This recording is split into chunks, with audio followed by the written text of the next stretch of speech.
I know my arm is in the way. I will get it out in just a second. Just setting up my stream here, folks. Yeah, get my tools. Gonna draw. Need to adjust some windows so that I can see both my work and the chat. Okay, and a little swig of caffeine. All right, so when last we left, I would say about halfway done with this idea. We'll see, depending on how much detail I end up adding, but it's time to actually start adding some detail on the main character. He's named Quinn. Let's see what I want to do with his arm. I think I'm going to do one of these. Yeah. Perfect. Cuff, bandage, knuckle, palm. Hello, Shirley. Thank you for joining me. I just started, so just sort of getting ready. Gonna touch up a little of what I did yesterday, erase a little bit of the underlying pencil, and that's an interesting sound. Rude. And we will try to get this drawing finished and looking good. Hello, Epiozido. That's a big boy. Yes, it is. Yes, it is. And I think one of my issues will just be trying to keep him roughly symmetrical and keep that sort of bearded dragon type of look consistent as I flow down into the neck. But we will get there.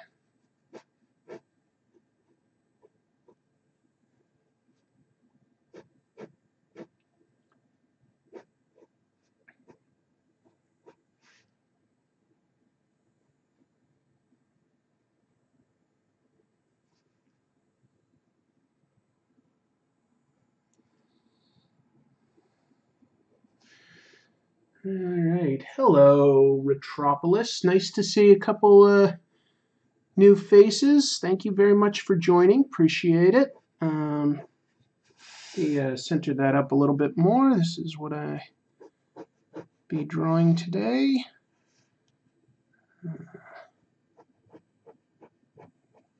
This character is pretty young, so I need to give him a pretty youthful, round face without too many details when I get to the inking stage.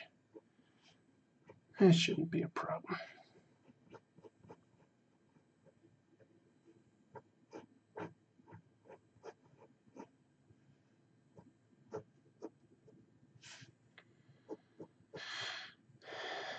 This character is Quinn from my late friend Jeremy Dale's fantasy comic Skyward. And I am working on this illustration for an omnibus that will be collecting all the issues that he made. So I'm pretty excited about that. Hello, Diego. Nice to see all you folks. If you have questions, go ahead and sound off, and I will try to keep glancing at the chat so that I catch as much as possible. Yeah. Let's see. He's got a knife holster here. Doot and doot.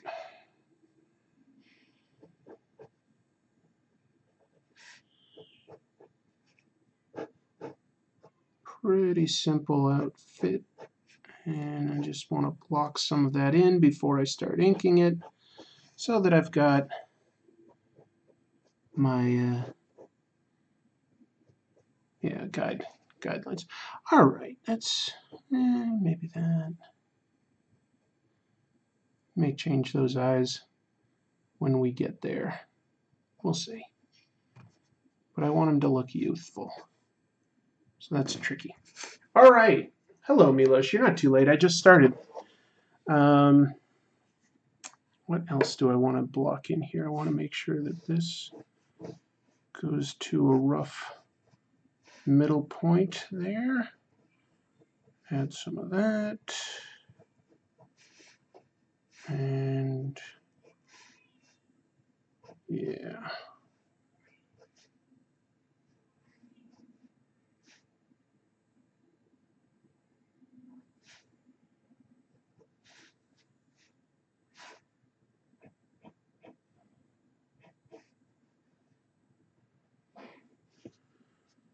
All right, I'll revisit that later. All right, let's see. Time to do a little bit of the main character here.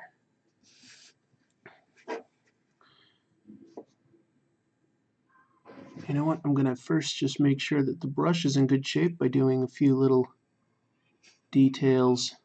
Yep, it's fine. Okay.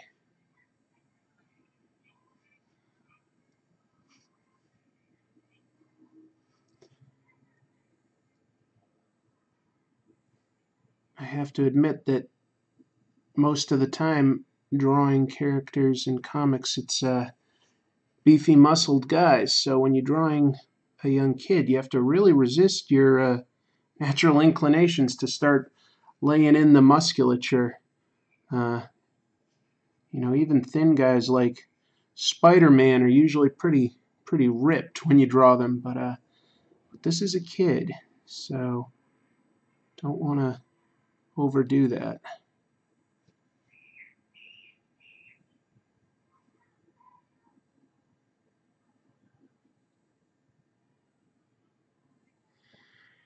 I just saw the half-done dragon, and I assumed I missed most of the stream. No, I streamed yesterday and did this yesterday, and I just started now.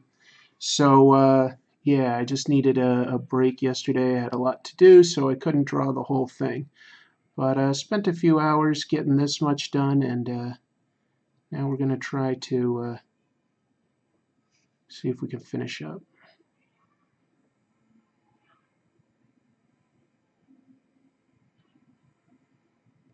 I think I can.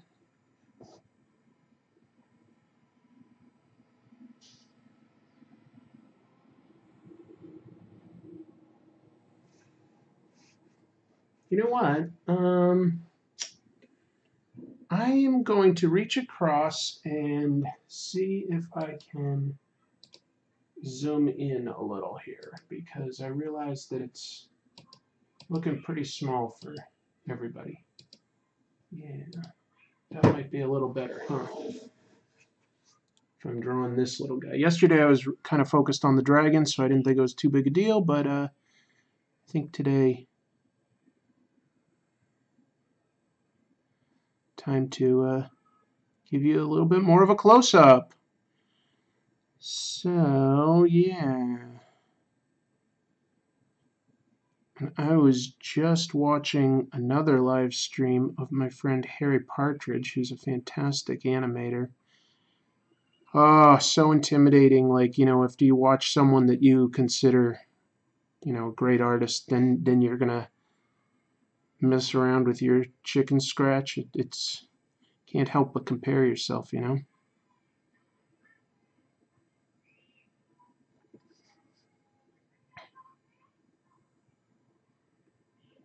And of course the kids in the elementary school screaming their heads off. Like always. Hopefully you can't hear them as loud as I can.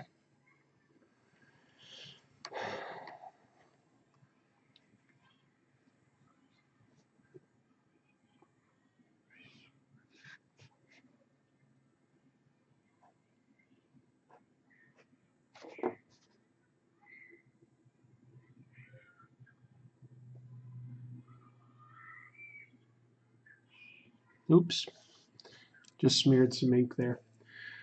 I'll have to clean that up in Photoshop when it's done. That's too bad. That wasn't thinking ahead.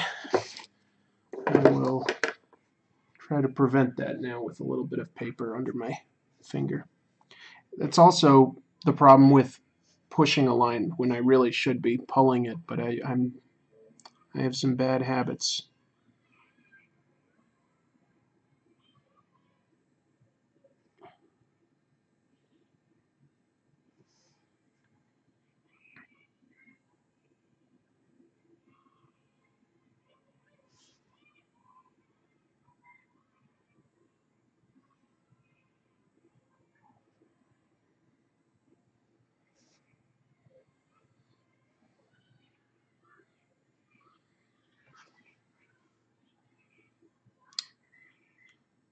So let's see, no real questions, I guess.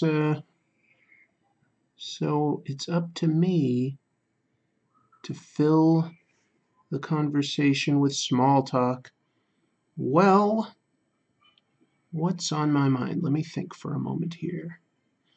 What is on my mind? Mostly just trying to get a job.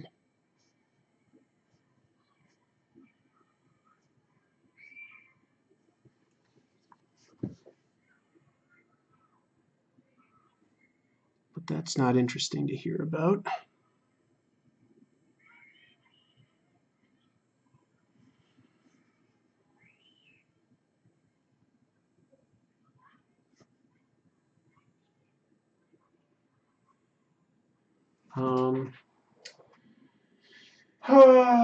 I'll just think about what I'm trying to do here. Trying to use as few lines as possible, really.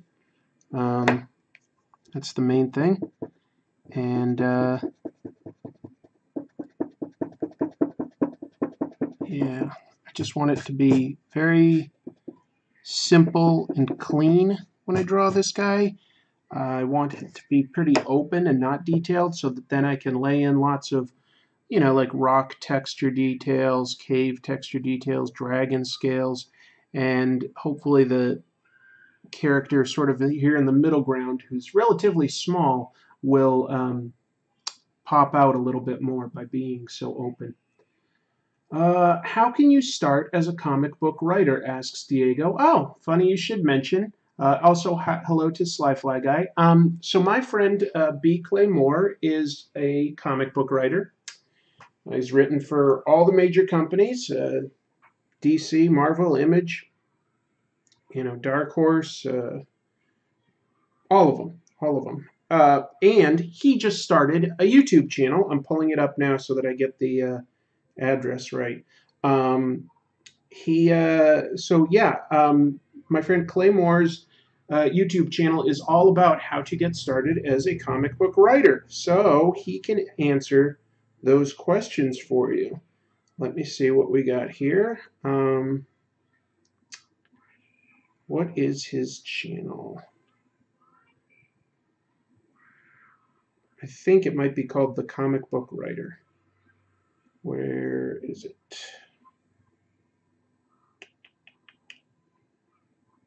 Okay, here it is. Yes, it's called The Comic Book Writer.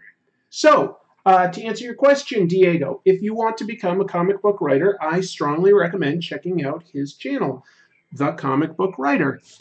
That's B. Claymore. The icon is a typewriter with a comic book coming out, and I'm pretty sure it's a Batman comic that's coming out of the comic book. So, yeah. What drawing instruction books would you recommend? A lot of artists cite Bridgman. Are there others that people might not be aware of?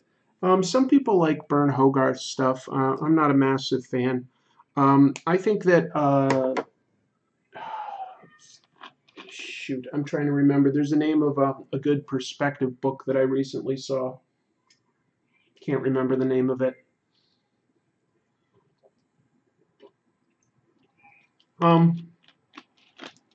I would say any anatomy book, though, is a good start. Anatomy and perspective. I can't think of specific titles right now. Apologies. But yeah, I'm a big fan of drawing from life, and once you know how to draw from life, you'll be able to then exaggerate where you see fit. So I always recommend learning to draw from real life whenever possible.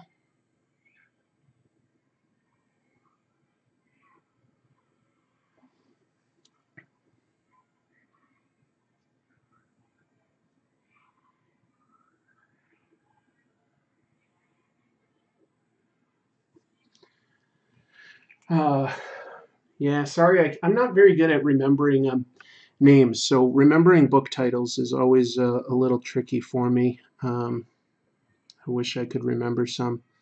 Uh, but any anatomy book like a medical student might even use is also useful because it's not just drawing the person. You really can benefit tremendously from memorizing the underlying musculature and bone structure of men and women. If you can get that stuff down, then you're in great shape to just lay skin and clothes over that. But yeah, speaking of that, definitely you might want to look at some books about fashion design. Practice how clothes drape. I can't think of any specific books by like comic book artists that have been put out, but you can definitely look at some of the masters to learn from them in terms of like what's good dynamic anatomy, what's good panel to panel work. So I think that Alex Toth, I think what else? Alex Toth is a great one to learn from. He's got a thing called 22 panels that always work. That's something you can just do a Google image search for and find something good. Um, Will Eisner, anything that he's done, especially his graphic novels, I think you can learn a lot from them. So yeah, those are some of the first things that come to mind. Hopefully that helps. But if anybody out there can think of a specific book uh, that's good for learning how to draw, speak up. Retropolis is interested in finding some good advice. So let's all help out if we can. How many folks are here? Let me look. There might not be many folks here, so that might impact things. Oh, there's only 9 people in here. That's pretty small. Okay, fair enough. That's okay. I guess it's up to me. And whenever I get a little burned out on trying to draw something on like a person, which is stressful because you got to get it right, I can always sort of duck back to working on this dragon and his scales and his bumps because that's all make believe. It's easier. Oh, those kids. They are screaming today.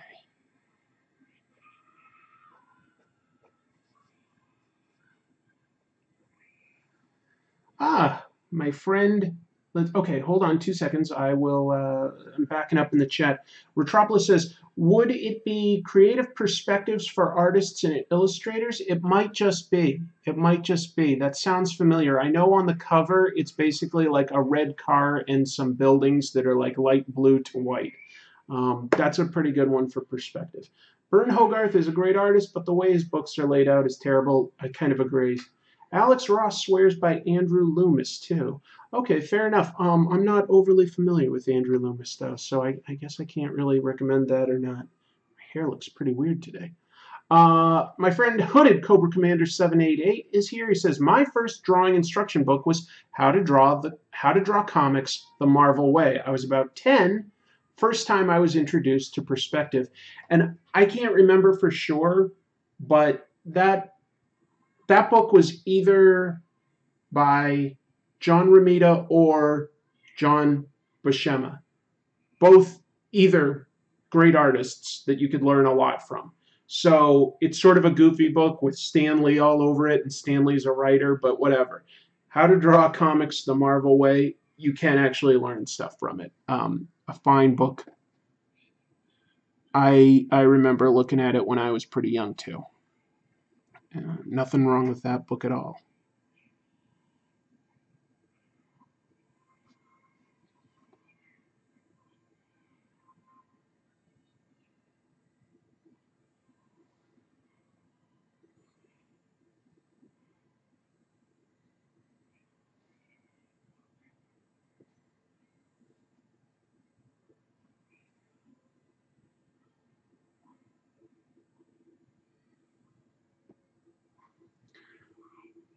It's by Buscema, says Stephen Legge. Okay, it's been a long time since I've seen that, but I figured it had to be one of them. And there's a lot of great stuff you can learn from John Buscema. Great artist. Great. I should do an episode about him sometime. That could be fun, looking at his Conan books.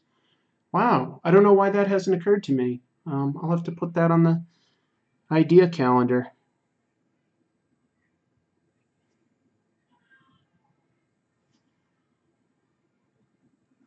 It's kind of one of the benefits of doing like this live streaming and chatting with all of you guys. I frequently get ideas for what to read, what to review. People like have their recommendations. Oh, okay. Hooded Cobra Commander 788 says it was Buscema. They even made a goofy video for it. It's not bad for a young person just starting out. When I went to art school, I actually had a leg up on some of the new students because I had already practiced all of the perspective lessons in that book. That's awesome. Also, I didn't realize you went to art school. How did we never talk about this? We'll talk another time. Like, obviously, like, I'm working right now and there's a lot of people here in chat, but I would find that interesting to know what art school you went to and what you learned there and stuff. I'm not surprised though, because I do think that you're quite a good artist. So if you aren't aware, Hooded Cobra Commander 788 has his own YouTube channel. You could click on his name. And yeah, I don't know how we never talked about that. So you can click on his name. He's got a channel where he reviews, as you might guess from his name, vintage G.I. Joe action figures. Really insightful reviews, frequently very funny, and he often does the thumbnail drawing of the figure, and they're good. He's a good artist, so I'm just saying that. Yeah, you say you're rusty, but I think you've loosened up in even just the several months to a year that you've been drawing more regularly. So I think that you have some real skill there, man, and I love seeing it. Oh, Slyfly art guy is in art school right now. Do you like it? I hope you have good instructors and good classmates. I did not go to art school. In retrospect, I probably would have loved it. I have always drawn, and while it's never like no one's ever said like stop drawing, I also don't feel that like it was ever like considered like a realistic career path somehow. Like it was never really suggested to me like, oh, you could consider going to art school. So that was like that was just something that never came up in my life, and I guess I wish it had. I think I might have enjoyed that. That's all. Not a regret, just a thought.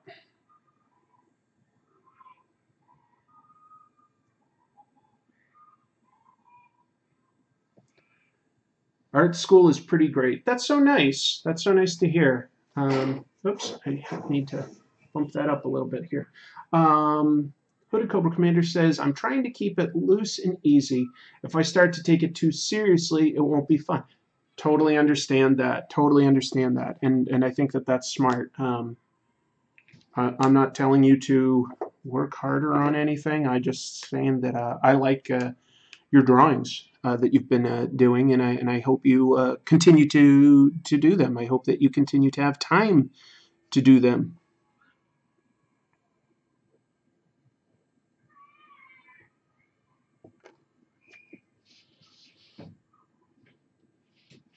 And anyone who's watched the stream before knows that eventually my cat likes to try to join me, But as soon as I open the door, he'll instantly lose interest.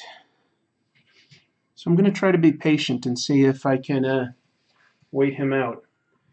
3D modeling is a pain. Oh, I'd love to learn that stuff. Sometimes I think about it.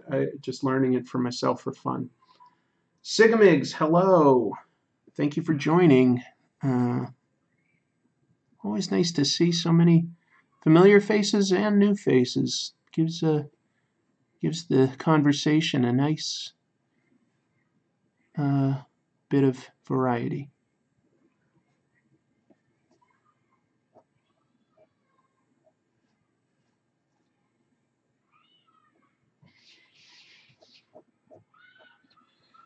Knock it off, Cap. He's not going to knock it off.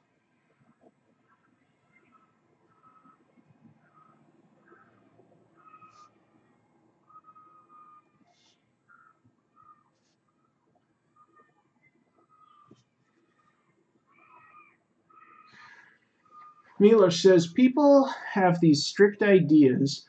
What is a profession and what isn't?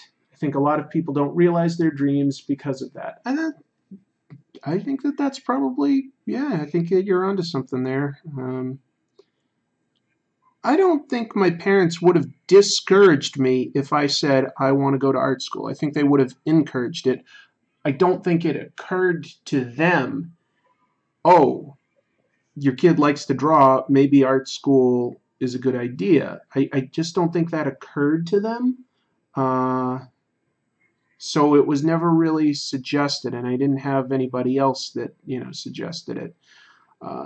Whatever, that's just the way things go. But yeah, I think I would have benefited from art school. I think that there's a chance I might have tried to be a comic book artist when I was younger. I think that I could have become somebody that works in advertising on the creative side, and I think I would have enjoyed that. But it's all speculation. I just think it's possible.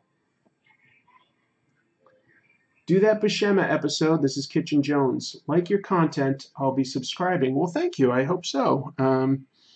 Always appreciate a subscriber.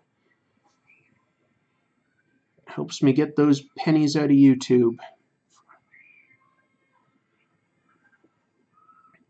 Need to erase some of my underlying pencil work so that I can sort of see what I'm doing here. Every once in a while it gets a little muddy, you might say. All the underlying stuff can help you, and then it can start to get in your way. So, all right, we're getting there. We're getting there.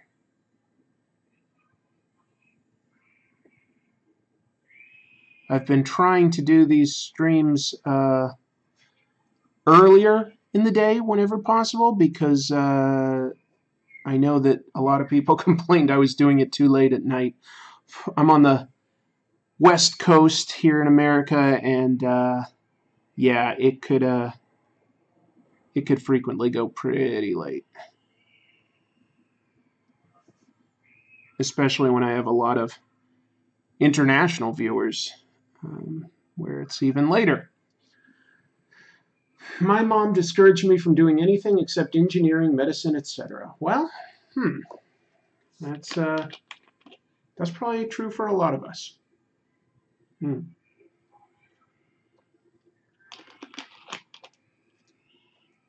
I know I never look that good on camera with the lighting right in my face and the camera at like a weird angle and all. I'm usually leaning down and you just see the top of my head, but it's either that or no camera. I have nowhere else to really put it that would work. Darth Piet, I'm learning to draw female figures. They're so damn hard. Well, don't necessarily focus on trying to make them the ideal. Just try to really look at real life and see where the common shapes are and where, what makes them unique, and the beauty will come later. The important thing is to figure out that underlying structure.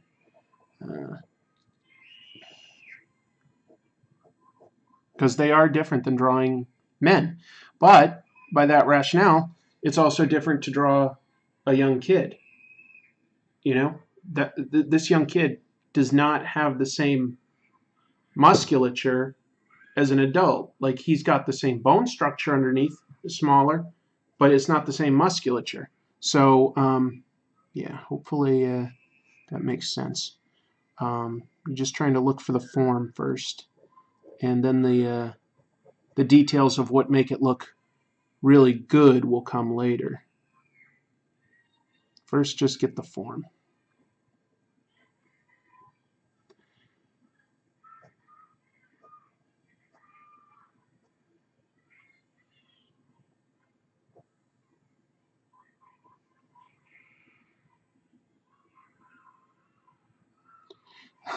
I'm sorry, it cracks me up. I'm sitting here. There are kids just across the street in an elementary school playground, and they scream. And I know that they're having fun because if I keep listening, I hear laughs and giggles and stuff like that. But for a moment, it can sound like they're just screaming in pure terror. It's just screaming. It's so weird. Ugh. My fiance works remotely. She works from home. She used to work in this. This is sort of like our art room / office. The screaming, she just couldn't deal with it, so she now has set up a desk and stuff, work area in the master bedroom. And I understand why. And this is probably also why I originally started drawing these things late at night. It's just crazy.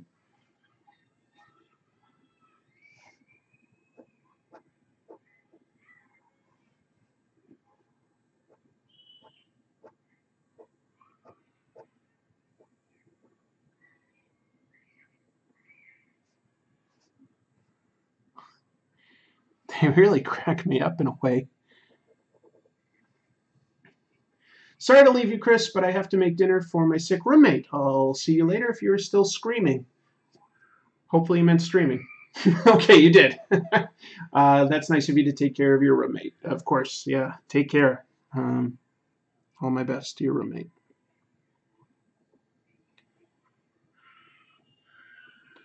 I truly believe that the inherent nature of humanity is to want to help one another. If I think that, like, in the abstract, we'll look at issues and we'll be like, no, I don't want to support that because I believe that will go this way and it conflicts with my beliefs, blah, blah, blah.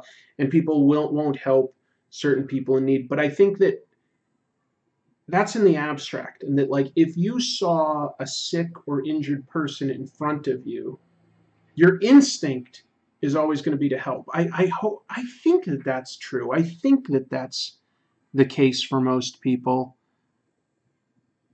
I don't know. Your mileage may vary, but I really do believe that, like, inherently we want to help one another if we see somebody sick or ailing, injured or in danger. I really think that, like, we want to help and we just sort of get in our own way sometimes. Not sure how best to help one another.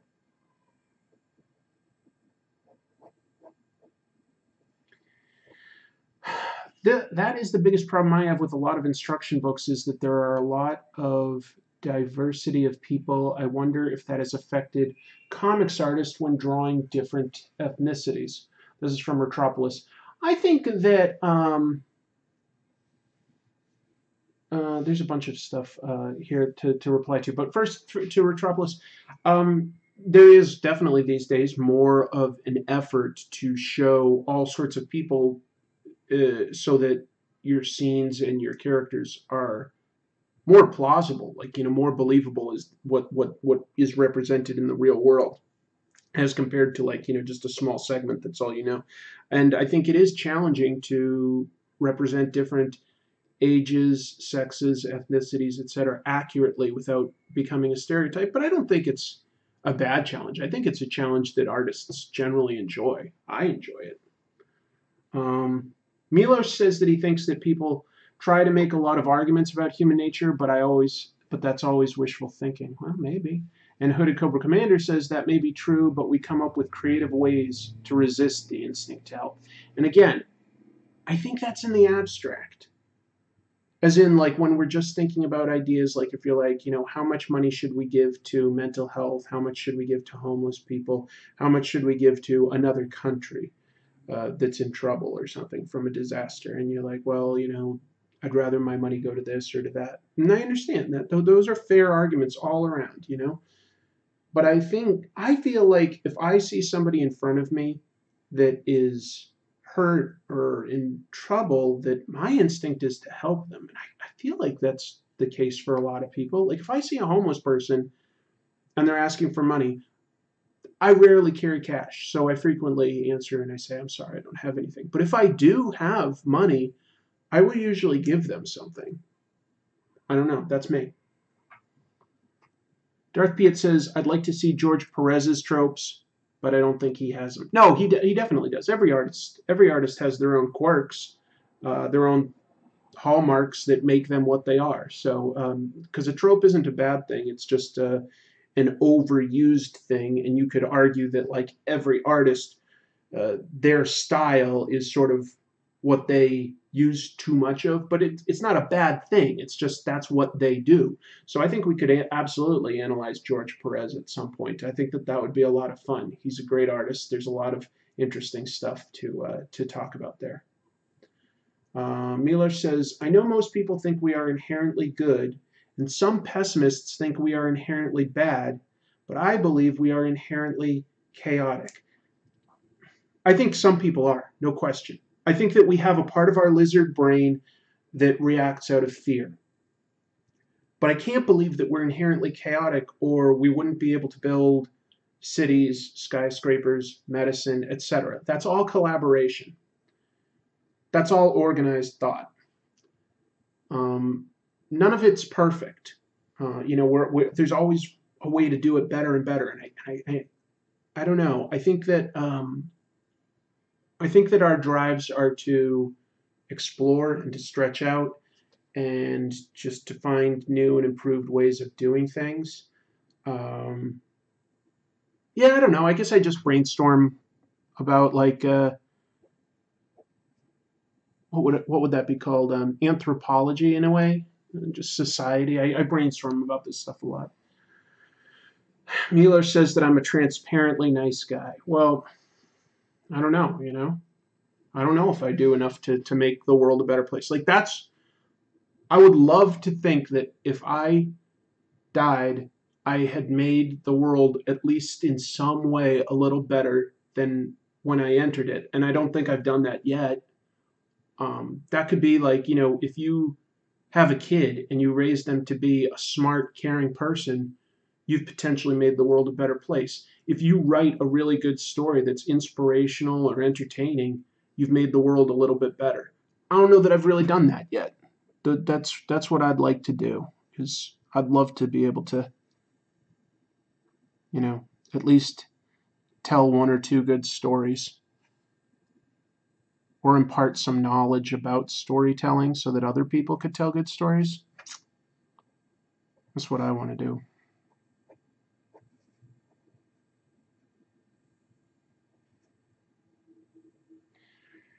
Hey, AT, nice to see you. Let's see. Darth Piet says, I'd like to believe we could be good, but people usually react negatively to things. I don't know that people usually do. I think people can, and that their voice is loud, but that might still be a minority. And I think that like when people are being sort of cruel to one another, I think that that's them reacting out of fear, so that there is sometimes hope to reach them. Not always. I know that there are, bad people that are, broken, but I think a lot of people would ultimately want the whole world to be in a better place. I think that, anyway. Now I'm just getting sort of like sounding sappy and sentimental, and that's not really what I want to do. I think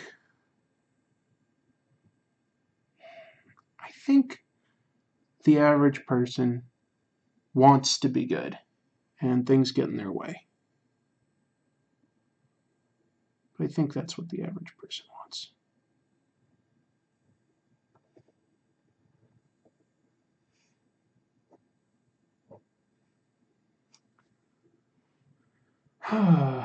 I stopped giving beggars money after one started harassing me for more money after I gave him some at a bus stop. I mean, that's happened to me plenty of times too. You give somebody a little and they want a lot more, but yeah, I would say that that's still like not the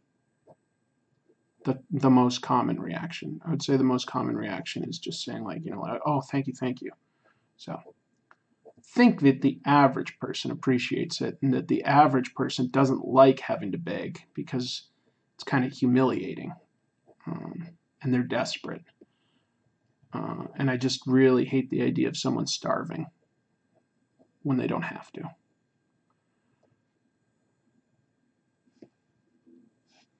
But I know not everybody's capable of necessarily taking care of themselves as well as they should be able to.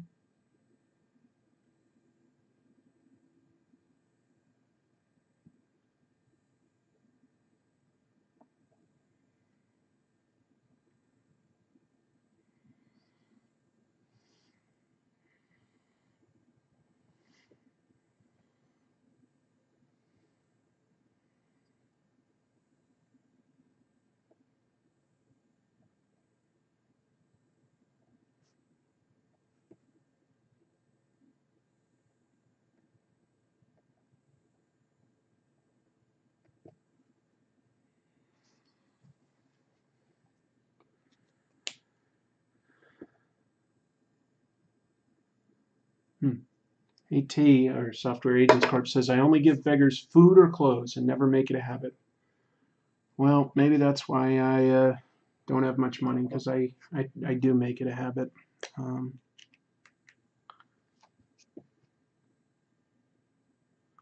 knows? I've seen some people that have been homeless, but like have definitely not wanted to be, and have gotten themselves with a little bit of help from strangers. I've seen them like get their own home, get a job, and get back on their feet, and it's pretty wonderful to be part of something like that. To see them like really work hard to get back to being a contributing member of society, looking, sounding good. Yeah. Hello, Jack Pride.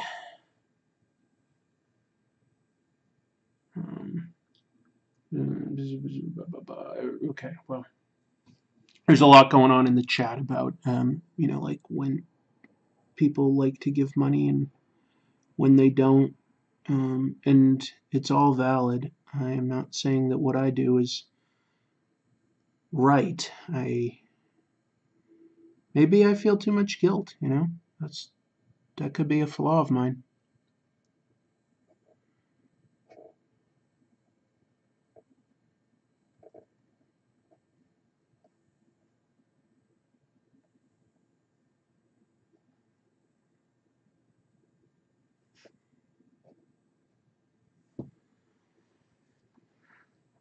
Hooded Cobra Commander says, a large percentage of my clientele, he's a lawyer, is homeless. Most of them don't want to be, but mental illness keeps them from taking care of themselves or even accessing services. In my state, there aren't a lot of resources to help very much. And AT says, I was living out of my car about 2 years ago, so I know the feeling. See, there are so many different reasons why people can be in those kind of desperate situations. Sometimes it's mental health and they need help there. I mean, you can't blame them for their brain not firing the right chemicals. And then there are people ready to work and stuff that just don't have that network of family to necessarily fall back on if they lose their job. I mean, if there's a disaster and you lose your job or something, that's tough. Software Agents Corp says, I've given money to homeless vets before because some of those folks are very sick. Yeah, yeah. And some beggars try to actively seek jobs, but they don't have the education to get a job. That can be true, and sometimes they honestly just need a clean suit and a haircut. and they can get like, some work and usually a place to stay because you usually need to have an address for any kind of a job. So it can be a catch-22 for some of these folks that are like, that have fallen on a hard time. So I don't know. I think that the average person wants to help them. I think that, like, say there was an earthquake and there was a kid, like, threatened by rubble. What I think your instinct, the average person's instinct, would be to run over and help them, not to run away. I think. Maybe I am crazy.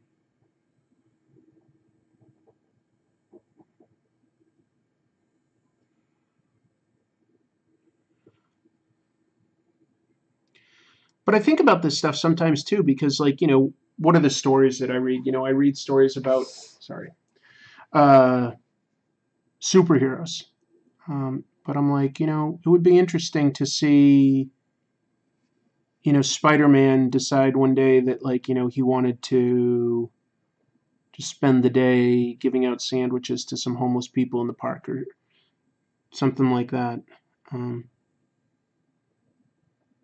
we do what we're capable of doing, but there's different ways to be heroic and helpful.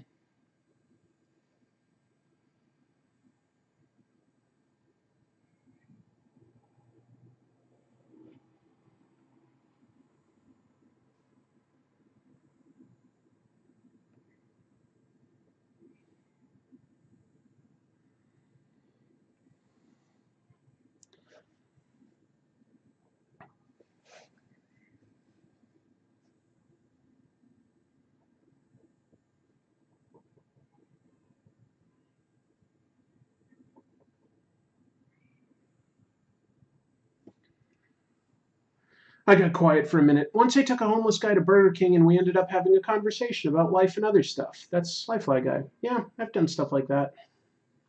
Mm, I guess Milos is talking about his roommate. Never mind, he was being a baby and now just wants tea. Okay. What are some stories in comics, TV, movies, etc. that lingered in your mind, Chris? Um, Probably to a large degree some of the stuff that I read earlier. I remember Craven's Last Hunt, a six-part storyline in Spider-Man, just seemed dark and interesting and poetic at the time, and so it stayed with me. A lot of Alan Moore's stuff, like V for Vendetta, um, to a degree, Dark Knight Returns, Brat Pack by Rick Veitch.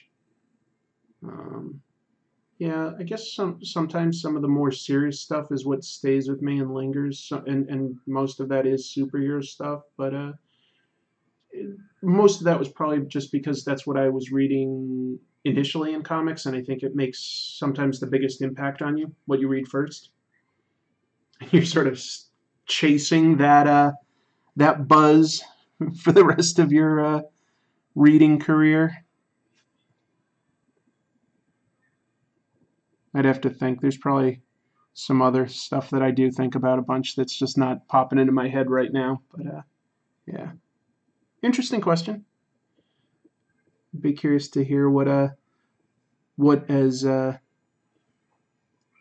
Sigamig says, what lingers in your head. That's an interesting question.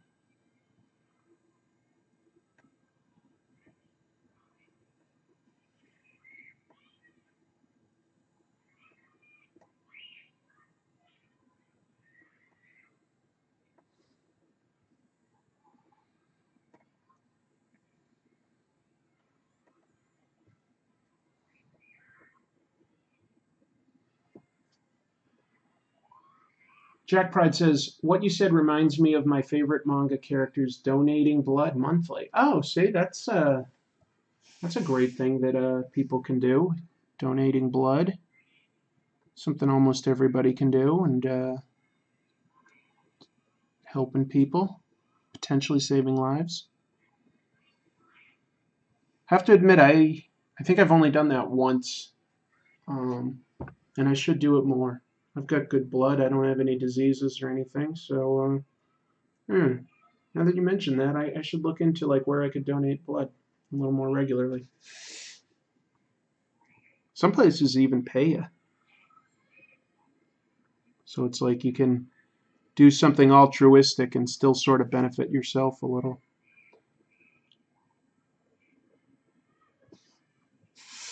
I keep shifting things out of frame, sorry.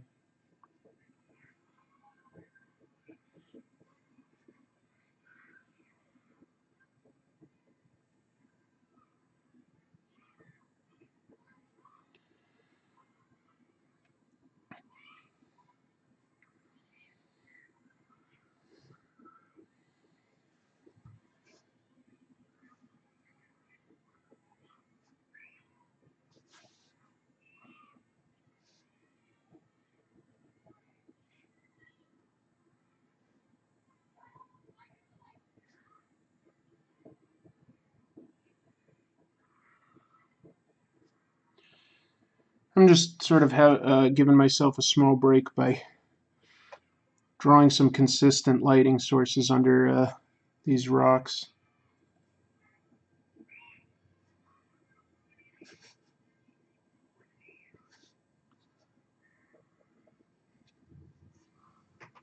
How many comics do you read in an average month? Asks Hooded Cobra Commander. That's an interesting question. If I can just count like a trade paperback collection as one comic, or a manga tankobon as one comic, I'm not reading that many these days. Maybe 15 or so tops a month. So yeah, some of that is I really just don't have a lot of money to spend on comics right now. So most of the stuff that I'm getting is really for the show itself, where I'm just trying to do some research or refresh my memory, read something that's been recommended. I don't go out and get a lot of comics for myself just for fun. There's only like 2 or 3 that I'll do that for these days. And so yeah, like I just don't have a lot of money these days. I went to a blood drive. This is Sly Fly Guy. I went to a blood drive to get over my fear of needles. It didn't work, but I got a free movie ticket. Nice. I used to really hate needles, and these days it just doesn't bother me. I don't know. Like at some point, it just stopped bothering me. Now I don't. I can even like watch a needle go into other people, and that doesn't bother me at all. I don't like seeing the needle go into me. I don't mind the feeling. That doesn't really bug me. I don't like to look at the needle going into me. For some reason, that almost gives me butterflies. Not quite, but I don't like it. I have looked sometimes when I've gotten blood draws, and I just don't like seeing a needle going into myself. I can see it go into somebody else, and it's nothing. But anyway. I wonder why that is, because that's a pretty common thing that people don't like.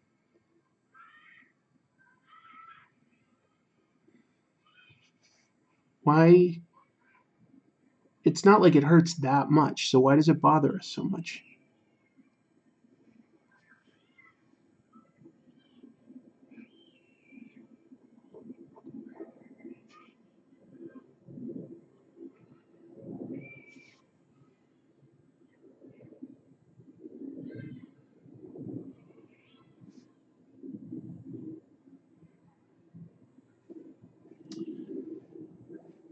Sly Fly Guy and Jack Pride both say same. Yeah. Yeah, people don't. Chrissy says, I love blood draws. Bring on the needles. I think you're kidding, right? You don't like them. How does nobody likes a blood draw? I don't know. That's my fiance. She can be pretty different. Maybe she does like blood draws and this just hasn't come up.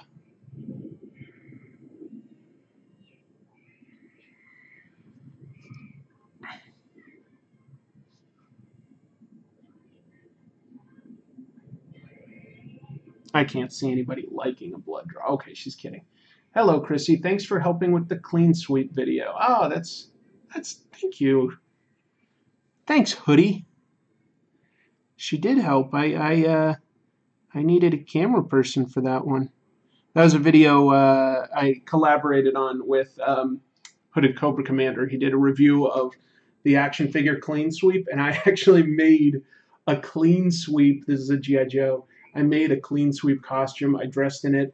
Some of you that watch my channel might remember that I reviewed a G.I. Joe comic and had Clean Sweep visit. Well, I also appeared as Clean Sweep in Hooded Cobra Commander's video. And in my video, I do mention that and link to it and stuff, but just in case you hadn't seen that. That was a lot of fun, actually. That was one of the sillier things I've ever done, and I absolutely loved it. I played him as sort of like a old janitor that like didn't realize that his glory days were behind him.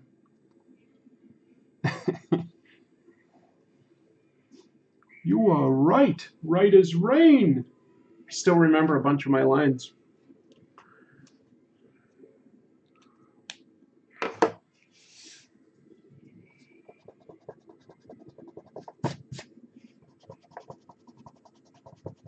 Yeah, overall, I'm fairly happy with how this is coming along.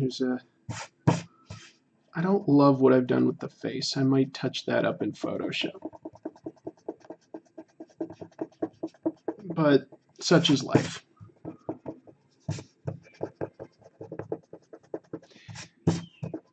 He's quite small, all things considered, so it's a little hard to get right. I think I was confused by the drawing yesterday because I couldn't figure out where his chin starts, but now I see. Yeah, he's sort of got a little bit of a chin here, but then like it goes back like a bearded dragon almost. Like, you know, he's got a real sort of flat, he's got a flat face. Like he's not a typical dragon with like a huge beak. He's got a pushed in snout, and his like jaw, this is all sort of like a lower jaw. It all just extends back. So a little different. Trying anyway to do something a little different.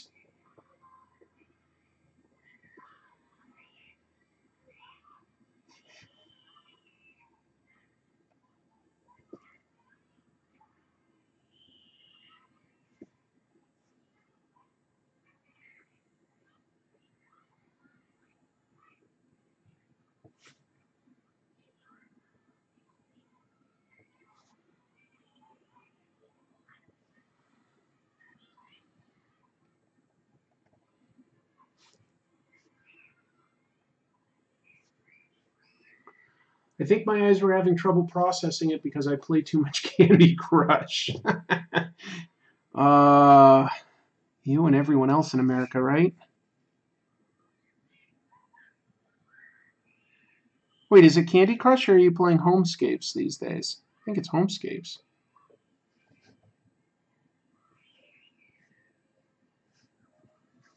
I think. It's centered here.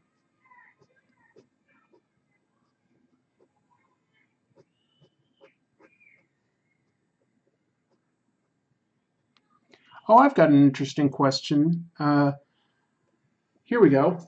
Sort of an icebreaker. What is a movie or TV show that filmed in your hometown, or at least close to it? Because I feel like almost everybody has had at least one production, film where they live, and it's usually, considered sort of a big deal for a little while. I'm trying to remember the name, but there was Witches of Eastwick was filmed in the town next to mine. That was an older, now at this point, movie with Jack Nicholson, and I want to say Cher might have been in it. Yeah, so everybody has like a movie or TV show that was like probably filmed in their hometown. So try to think of like what yours might be.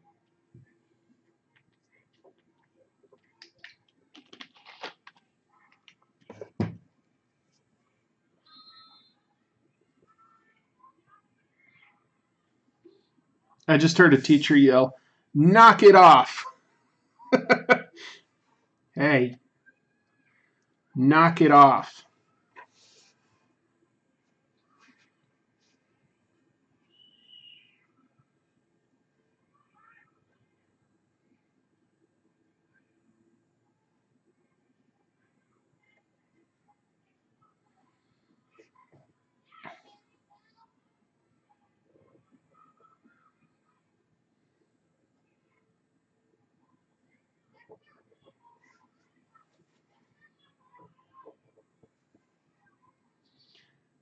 AT says, when I lived in Florida, Too Fast, Too Furious and Bad Boys 2 really screwed up traffic for a good year. Kind of cool. Eric Rivera says, Terminator 3 was partially filmed around Barstow, near where I live. Wow. See, these are interesting. Like, it's not like the kind of, nobody ever has, you know, Godfather or anything. It's always just some sort of like obscure type thing. UHF was filmed in Tulsa. So was The Outsiders. Those are actually pretty cool movies. These are all cool movies that I've seen. So, yeah. Actually, I might not have seen Bad Boys 2. I saw Too Fast, Too Furious, Terminator 3. My old middle school, this is Sigamigs, was a really popular spot for films and commercial. See? Everybody has like something that was sort of filmed in their area. I'm trying to think. I think there was also in the town next to me a Steve Martin Goldie Hawn movie that was filmed, but I can't quite remember what it was called. There's something like she liked to make up lies, and he was an architect, and eventually they fell for each other. But I can't remember what it was called. Sigamigs lists Stuart Little, Big Fat Liar, Legally Blonde, all filmed by his middle school. Chrissy says Twin Peaks, very cool. Yep, that's filmed not far from where we live. I've been to some of those filming locations a few times because I'm a fan of Twin Peaks. That was really, really cool to be able to actually see like all these locations that I knew from the TV shows and movie.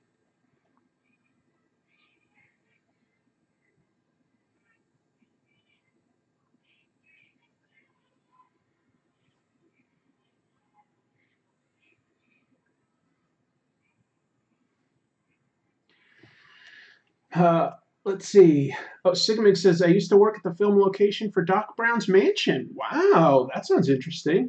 Mueller says they are currently filming the Serbian version of Game of Thrones in my town because of our huge castle. What's the name of the castle? Maybe we can do a Google search and see what the castle looks like.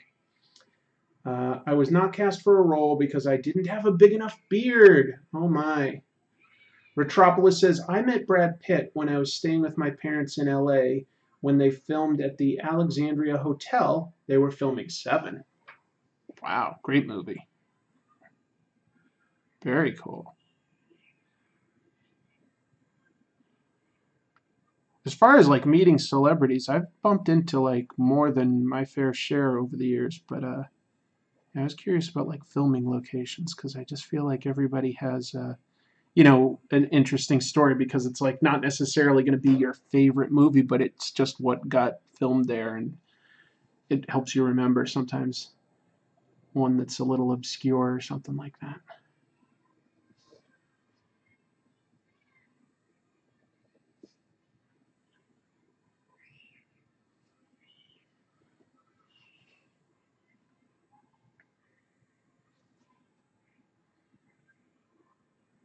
Thanks for sharing, everybody. That's fun for me.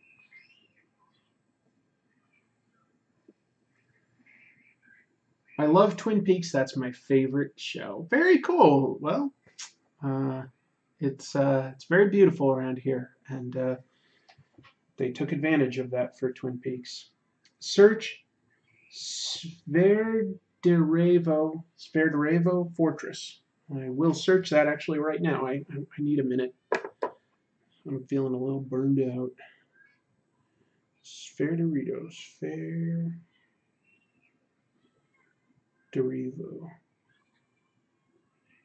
Fortress. Let's see what that looks like.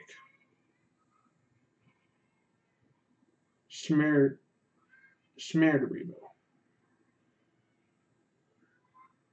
Weird Al came back to town for the 25th anniversary of UHF. They did some special screenings of the movie. It was fun. That's from Hooded Cobra Commander. That sounds awesome, dude. Boy, I was a big fan of Weird Al when I was a kid, and not to say that I'm not now. I just oh yeah, okay. Here's that fortress that oh, that's beautiful. Wow. That did they use this in Game of Thrones for like when Daenerys was like capturing that town full of slaves? She may not have, but it just looks very familiar. Um, Interesting. Weird Al is Serbian. I love the guy. Huh.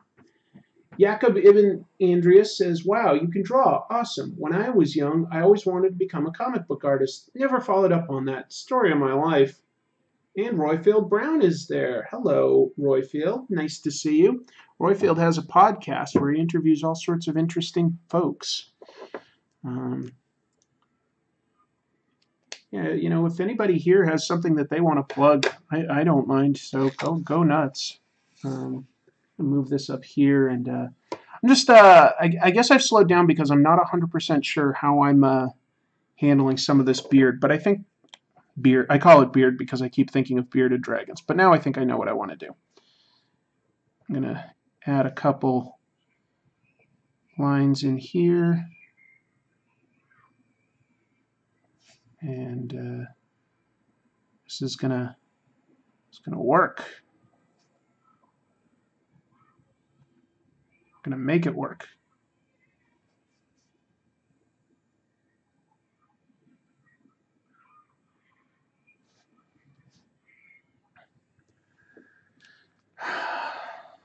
Okay, Royfield, that sounds good. Nope, too expensive to film in Serbia. They filmed in Croatia a lot, though. Yeah, I know that they filmed in Croatia a bunch. I didn't realize that it was too expensive to film in Serbia. I guess I don't know too much about like what kind of film uh, production world they have in Serbia, kind of experience and all.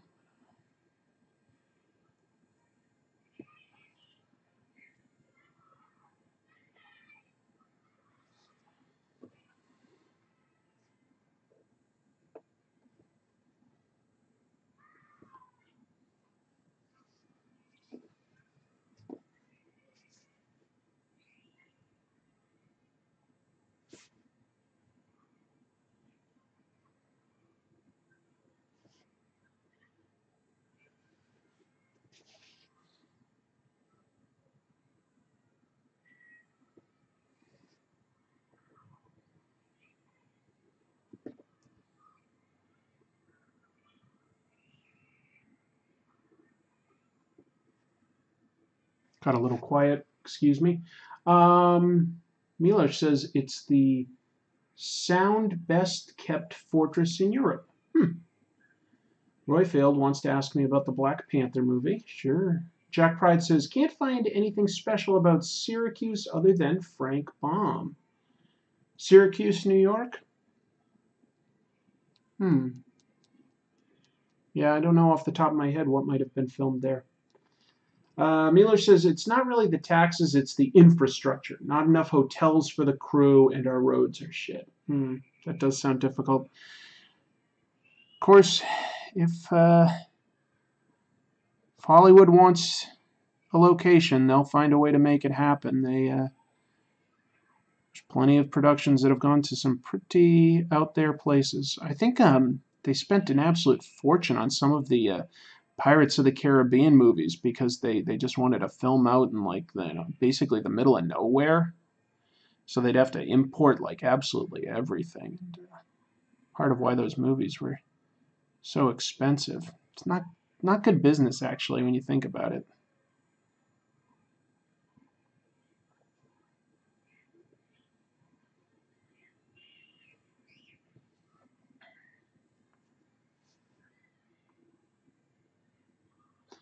But hey, it's easy to pretend like you know everything, right? What do I know? I'm not a big Hollywood producer, obviously.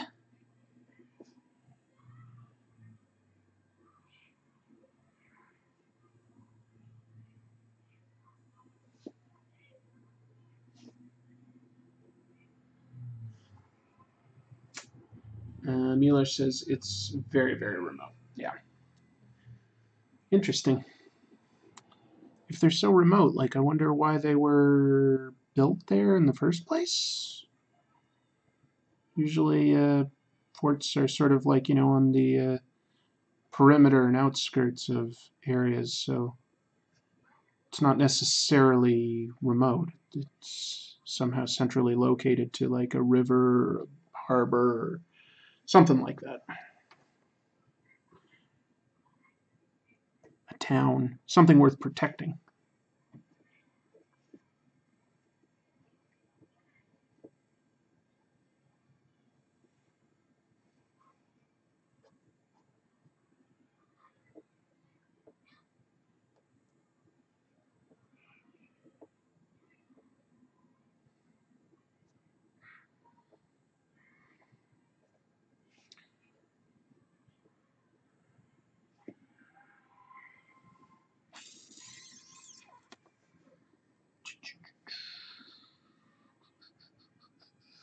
I'm going to erase some stuff here.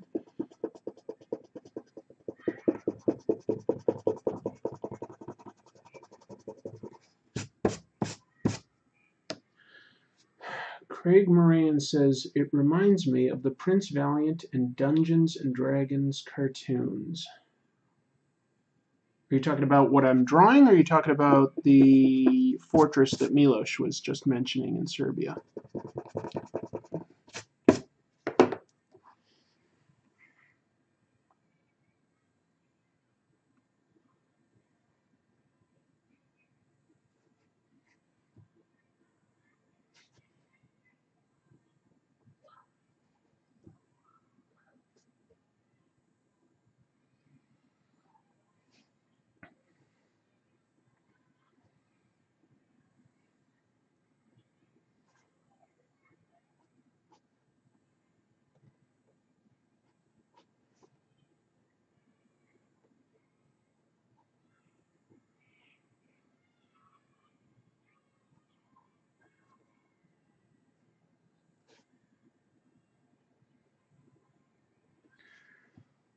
Who is going to color this? Asks Sigamigs. I believe Chrissy will.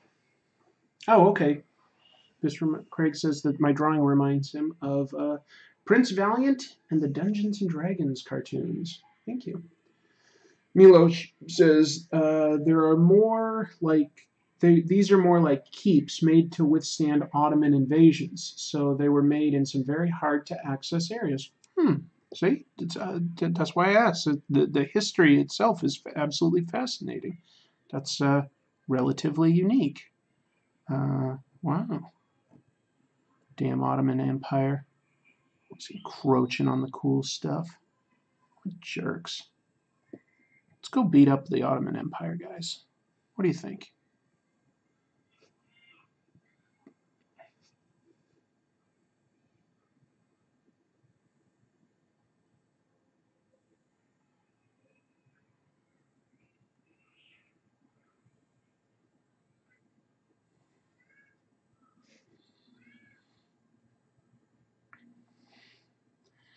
So many distractions. Kids yelling outside, my cat meowing at me. Nobody can just let me draw, chat with my folks. Nothing is easy.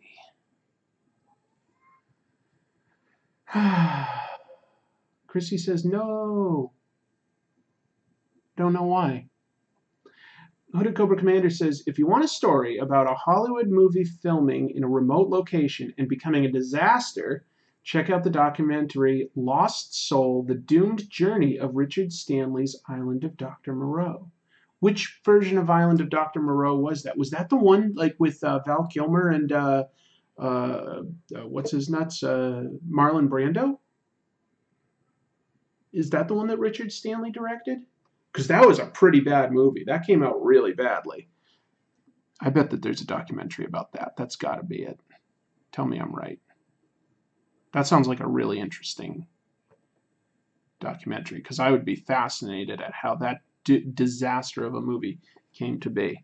But I know that there are other adaptations of the movie too, so maybe it's another one. But that's a pretty bad one. Milos is speaking to the castles in Serbia, and says, but also there were a lot of city forts, but they aren't that well kept because the Ottomans conquered them. Of course. Yeah, the more remote stuff is what survived. That makes sense. Quiet, cat.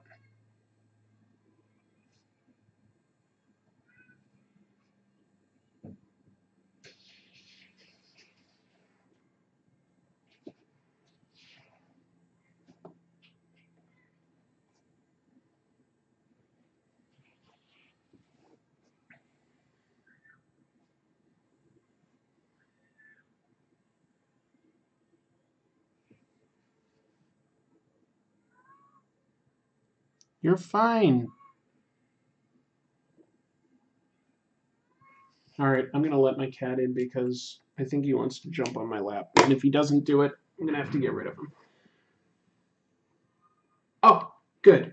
Hooded Cobra Commander says that that is the movie I'm thinking of. So there's a documentary about the terrible Island of Dr. Moreau movie with Marlon Brando and Val Kilmer. That movie, woof, what a stinker that one was.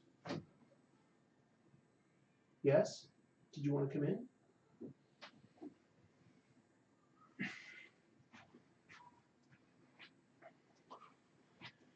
This is my kitty, Milo. And he doesn't like to be alone.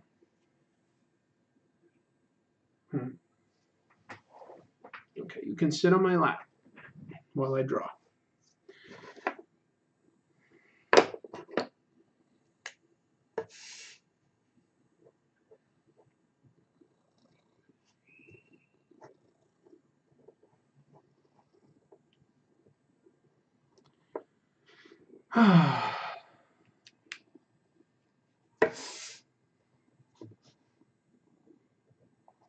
Software Agents Corp says one of the famous stories about the island of Dr. Moreau that Brando decided to be a jerk and put an ice bucket on his hand during a shot. Yeah, he had some weird ideas and needed a good director to rein him in.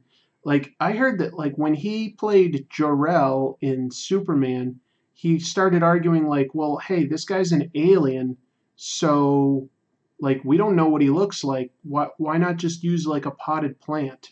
And I might have the object wrong, but he suggested like a common household object. He's like, we don't know that the aliens wouldn't look like this. So I'll just do the voice, and you know, this is after he was hired and he was like on set and stuff. And Richard Donner's like, no, Marlon, you're gonna like put on the costume that we made and like read the lines like a normal actor.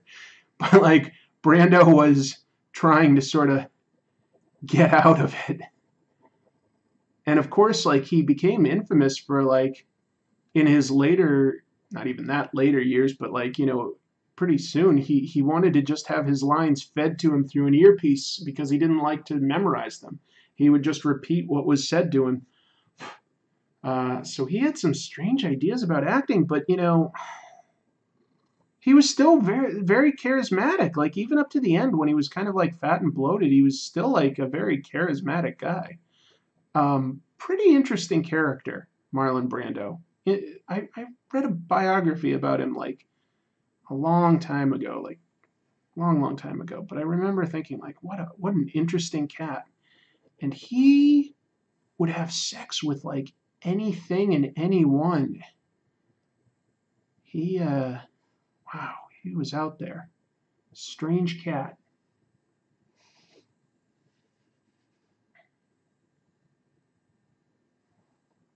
My cat is basically sound asleep on my lap now. He just wanted to. He just wanted attention. It's kind of cute.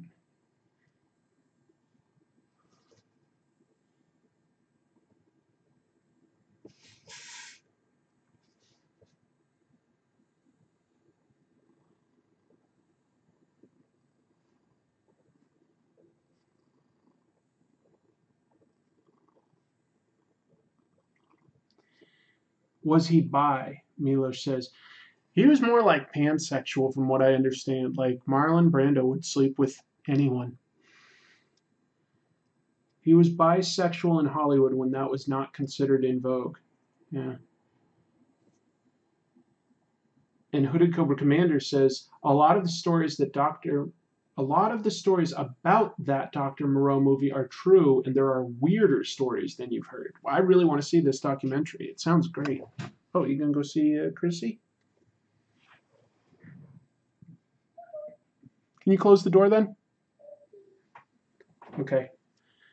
As soon as he heard that Chrissy was up, he decided he'd switch allegiances, go hang out with her. He was my cat. I adopted him. He likes me, obviously. He wanted to sit on my lap. But Chrissy has won him over somehow. He really likes Chrissy. It's kind of cute.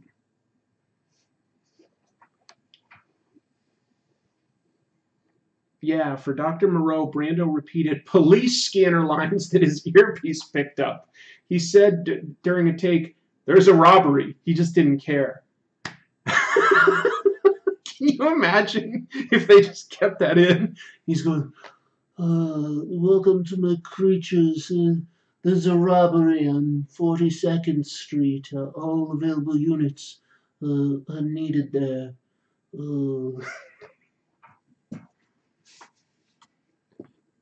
Brando. But if you've never seen Brando in his prime, dude was amazing. Like, and I mean, he was certainly great in, like, you know, the 70s with like Jor-El, Superman, and of course The Godfather and Godfather 2. But I mean, going back to like A Streetcar Named Desire and On the Waterfront, dude was impressive, very charismatic, very, very interesting actor. So Hollywood forgave him many eccentricities that he may have had.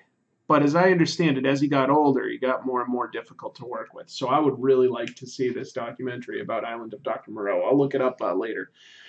Maybe if I'm lucky, it's available on some streaming service, or at least to purchase on Amazon or something like that. That would be nice. I would like that.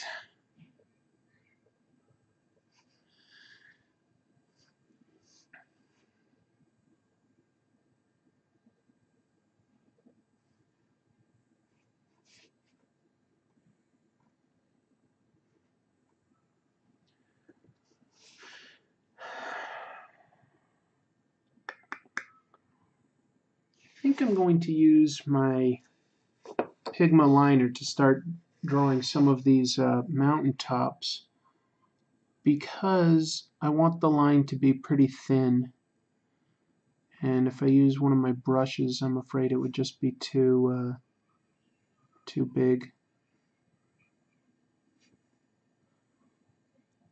If the line was too thick, I think it would be distracting.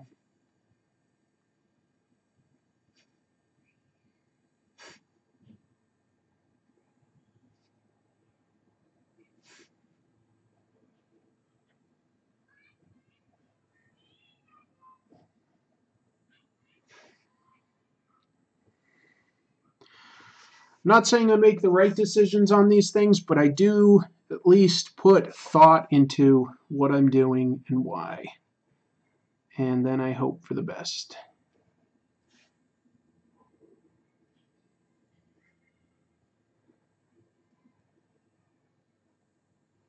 I haven't eaten yet today. I'm starting to get a little tired there.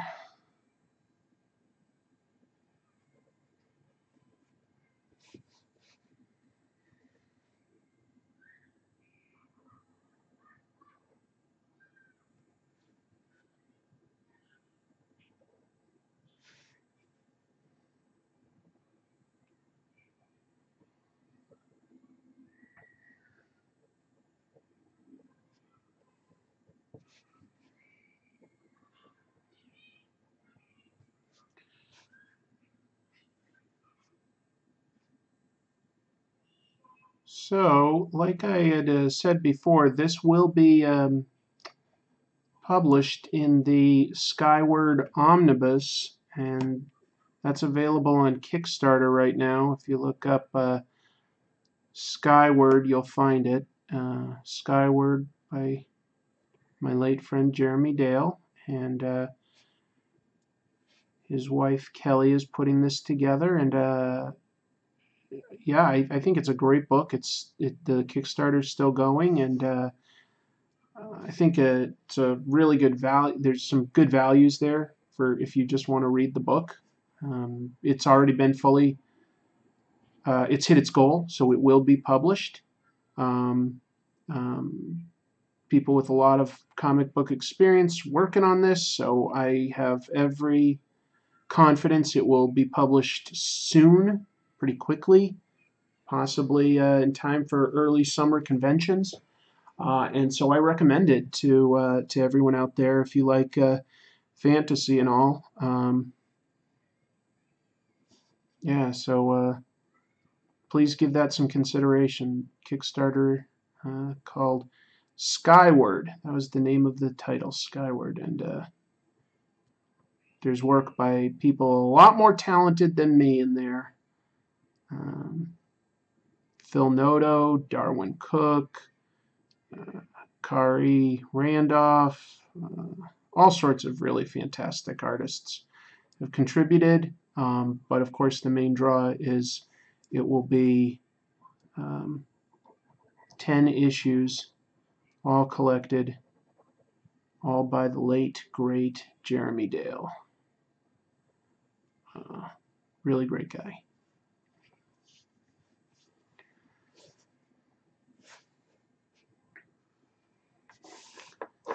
So I hope you'll consider it.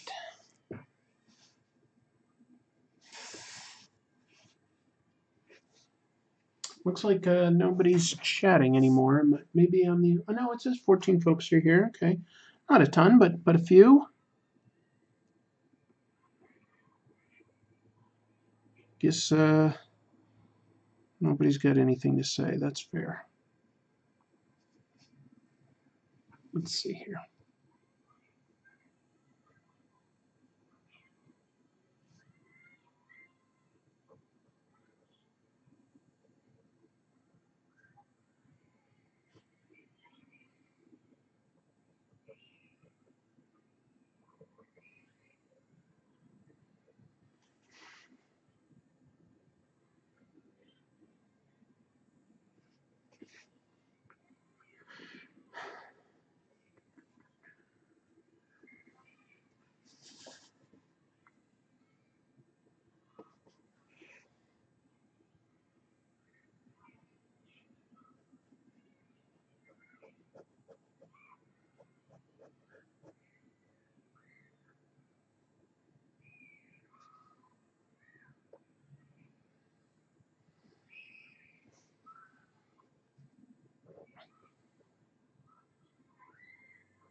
Started reading a manga that a lot of people in chat kept recommending to me, My Hero Academia. I have to admit, like it's pretty good. It's very very entertaining. I'm probably a little on the old side for who it's aimed at. It's definitely aimed at a slightly more youthful reader, but that doesn't matter. It's just a good story. It's a lot of fun. It's good artwork. And yeah, so I've been enjoying that. I'll probably keep reading a bunch of them. So if you are curious about manga or you like it and you're looking for something new, I recommend My Hero Academia. It's quite charming.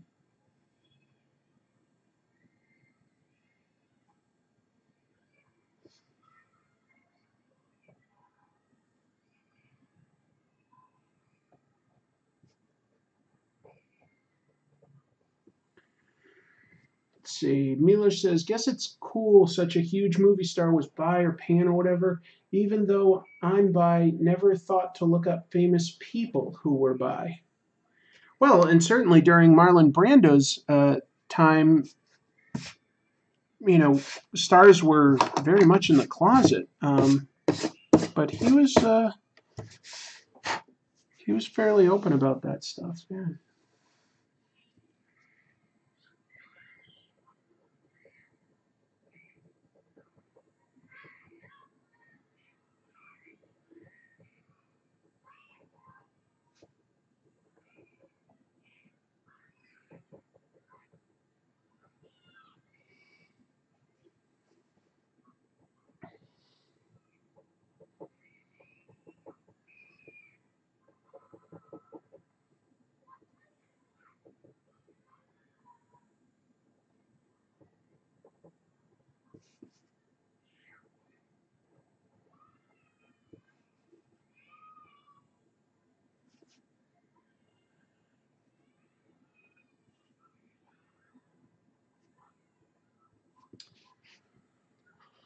Herrick says, I have lots of trouble with backgrounds. How do you manage the perspectives and stuff? Well, what I'm drawing here doesn't really have too much to worry about because I'm not drawing like architecture or anything, and it's really far in the background, so I don't really have to think about 1 point, 2 point, etc. Um, I mean, I know where my horizon line is, and I know that we're sort of looking more or less straight. So, like, the if I needed to put some like architecture in here, somewhere around here would be like, my what do you call that? Like my focal point. I'm not sure what word I'm searching for, but like this would be a 1 point perspective, very simple drawing. Um, well, actually, now that I think of it, I could spread that out and sort of, on the outer edges, I could have a 2 point perspective grid here that could work. It didn't really even come into play here because, yeah, I'm just drawing mountains that are pretty far in the background. And so I actually, like, these are very much based on the mountains behind my house that I just look at all the time. So um, nothing too fancy. If I'm drawing something with, like a city, something like that, that has a lot of need for getting the perspective right, I will draw on a larger area, like as in like a good sized desk. I will tape down my paper so that it doesn't move. I will literally use a large ruler and pinpoint where my perspective points are, and I might even do like a light grid with like a blue pencil or something like that, and then you just can sort of draw in the lines that you need to as you come across those lines for buildings and such. So hopefully that makes sense. But I would definitely recommend picking up some books on perspective if that's something that you find is giving you a hassle. It's not perspective. I wouldn't say is necessarily hard. It's time consuming. So you sort of have to pick your moments when you're going to use it and make them as effective as possible.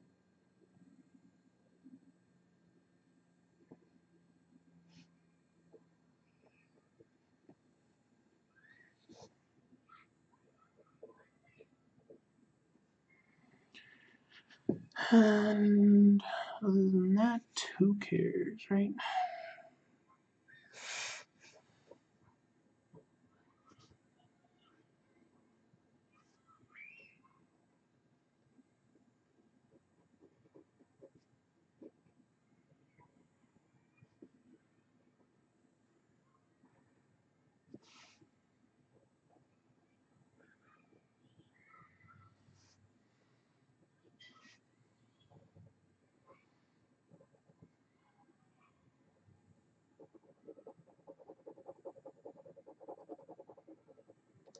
This is honestly the stuff that'll take the longest, is drawing in sort of the rock and vegetation and stuff like that. And it might not be the most interesting now that I'm thinking of it to like really live stream. I may end this live stream in a little bit and just sort of quietly work on this stuff myself, like throw in a podcast or something, because I really don't think it's not going to be that interesting to watch me sort of draw in like all the rock detail and stuff for like the cave, and all this needs to be like sort of given shape, and then this stuff that's a little closer I'm going to be putting in some vegetation, but it's just going to take forever, and it's just going to be like a lot of like repeating the same little lines that won't look like much of anything in the moment, but like maybe when I'm done will finally look like something. So yeah, let's see. Sir Alec Guinness was by, didn't know that, and Lindsay Lohan didn't want to know that. Yeah, let's see. I think, this is Craig Moran, I think if there was a giant character their feet would look small like a Rob Liefeld. I suppose you're probably right about that. That makes sense. That makes sense? Sure.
Yeah, all right, folks.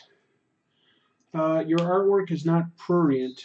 Okay, well, fair enough.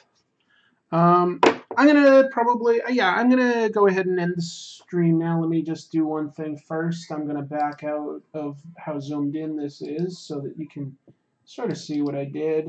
And I think then I'll, yeah, so that's a little more of the shot.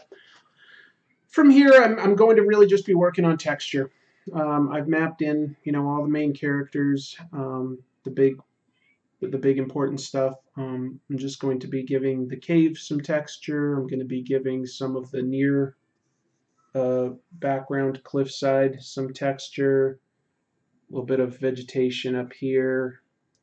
This is all just going to be rock stuff. Kind of dull to watch, honestly. It's just going to be lots and lots of little line work. It's not going to look like much of anything until I'm done, at which point it has some texture. But I really appreciate everybody joining. It was a good conversation. I know I got a little quiet at certain points, but I really enjoyed everything you guys had to add today. That was fun. That was good. I'll be live streaming again sometime soon, I'm sure. So got a lot of stuff to do for Comic Tropes right now. Getting ready for Comic Tropes in Tokyo, Comic Tropes in Hong Kong. But I've been coming across some great stuff here as well. I really, yeah, I don't know. Guess I'm just rambling. Had a good time talking with everybody. I'll be sure to take a picture and put it up on Instagram and maybe even the Facebook page for Comic Tropes when I'm done.